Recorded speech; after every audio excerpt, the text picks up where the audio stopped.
Hey everyone, and welcome. Let's jump right into today's explainer, where we're going to extract and unpack 5 super practical English sentences from a really fun children's storybook called Something Fishy by Polly Dunbar. It is actually amazing just how much everyday, natural language you can pick up from a simple story. So today we're going to break down exactly how native speakers use these 5 specific expressions in real life. Here is our game plan for today.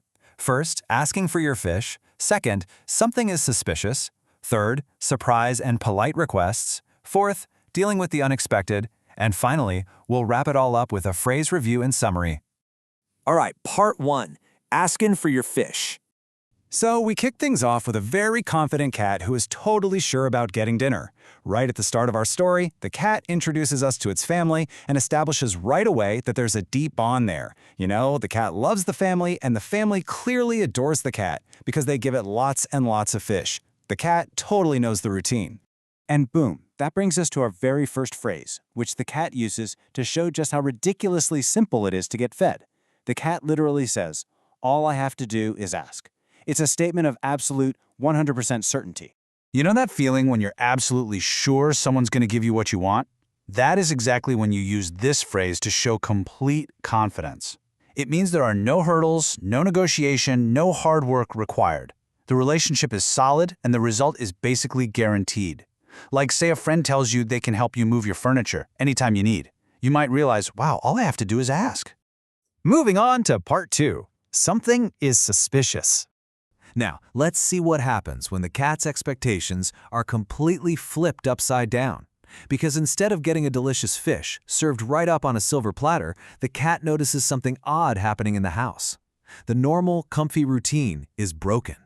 And our very hungry feline drops this fantastic second phrase. Something fishy it's going on, but not in a good way. I absolutely love the wordplay here. It's a great pun. The cat literally wants a physical fish to eat, right? So in a cat's mind, something smelling fishy should be wonderful. But in everyday conversational English, saying something fishy is going on means you suspect a trick or a lie or a problem. It means the situation smells bad, metaphorically speaking. You just kind of sense that things aren't quite right. Okay, part 3. Surprise and polite requests.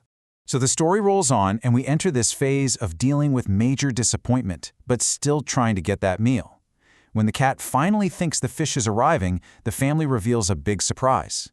But it's not food. It's a newly decorated room and a fancy new cat basket. The cat, whose mind is strictly focused on dinner, has this dramatic, incredibly relatable reaction for our third phrase. You are joking. Native English speakers use this phrase all the time. It is exactly what you say when you feel totally let down or just completely blindsided by a situation, exactly like our fishless cat here. You ask for one simple thing and you got something entirely different. It is the perfect expression of exasperated shock. Think about it for a second. When was the time your own expectations were totally dashed? Maybe you ordered a coffee and they handed you tea. Or you checked your bank account after a shopping trip and went, yikes. That is exactly when you deploy this emotional phrase, to show your total disbelief.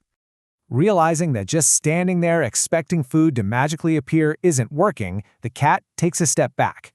It decides to try asking nicely instead of just assuming, and says, "Perhaps if I ask really nicely, can I have some fish, please?"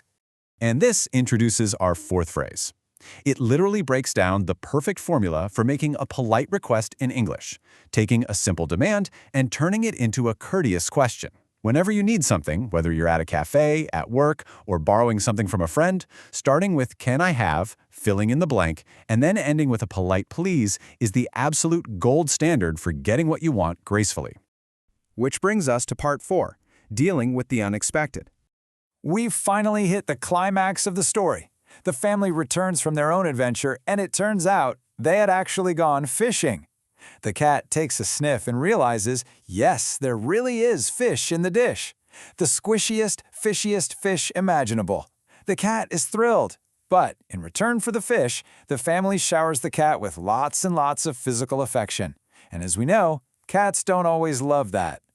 So the cat just kind of accepts its fate, takes the overwhelming affection from the humans, and uses our fifth and final, super practical phrase. It looks at the situation and says it loves them, even if I have to put up with this. Kiss, kiss, kiss. The cat loves the fish enough to tolerate the annoying kisses, which is the perfect example of how to use the phrasal verb put up with in daily life. When you put up with something, you are enduring a slight annoyance because, hey, the overall situation is worth it. Like, you might put up with a really long commute because you absolutely love your job, just like the cat puts up with the kisses for that delicious dinner. Finally, Part 5, Phrase Review and Summary. Let's bring it all together. We've actually covered a lot of emotional ground from one simple story. You can see how a phrase like, all I have to do is ask, sets a tone of complete ease, right? But then something fishy is going on injects that suspicion. From there, we jump into the absolute shock of, you are joking, before smoothing things over with a very polite, can I have some fish, please? And finally, just accepting reality by deciding to put up with life's little annoyances. Take a look at your own life today. Are you about to ask someone for a favor? Are you dealing with a suspiciously weird situation? Or maybe just putting up with a minor annoyance? Honestly, the absolute best way to lock these phrases into your brain is to connect them to your reality right now. So which one are you going to use to sound more like a natural English speaker today? Keep that in mind, have some fun with it, and happy learning.